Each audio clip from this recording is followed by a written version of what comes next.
Hello everyone, you are on the Kinecrad channel. Now I will tell you about the film of 2022, called 3000 Years of Longing. Enjoy watching. George Miller's incredible romantic fantasy, starring Tilda Swinton and Idris Elba. Adaptation of the story of Antonia Biagini in A Bottle of Glass. Nightingale, the story of how a scholar of literature and just a lonely woman, Alatia, in one of the Istanbul shops bought a beautiful bottle. The bottle, as it turned out later, was accompanied by a genie. All he wanted from this strange red-haired madam was for her to make three cherished, for herself, wishes. But our heroine in this life simply does not wish for anything. And what else are fairy tales for, if not to hide the terrible truth? The more unbearable it is, the more fabulous the story should be, right? Believe me, 3000 Years of Wishes is unlike any of George Miller's previous works.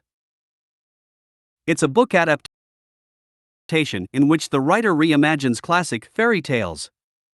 But the film version is also a touching personal drama or even melodrama about love and loneliness. It's all subtle and meaningful.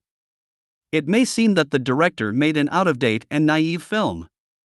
But its simplicity more than compensates for the brilliant play of the main actors, the exquisite visuals, the music, and the emotional ending. Watching this tale for adults is a win-win escapist move, the best way to forget and escape from what has been happening now in the world for the past 2.5 years. This is a film about the all-consuming cozy solitude that can be constructive, the passion for knowing that is inherent in the human nature of desire and whether it is worth the fear of fulfilling it. We delve into the lives of the characters and learn new and, in places, very personal things about them, especially about Alatia's childhood and growing up. Miller deliberately shows us a woman who, after emotional trauma, chose to voluntarily cut herself off from the possibility of happiness, love, and the expression of open emotion. She chose to lock herself in a case and settle for pure knowledge alone.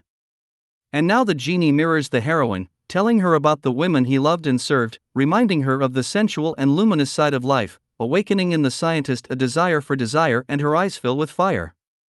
The director has made a very sincere story about the search for a soulmate.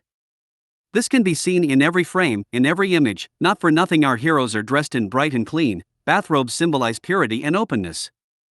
There are beautiful scenes to admire, there are great actors whose play you unconditionally believe in and empathize with.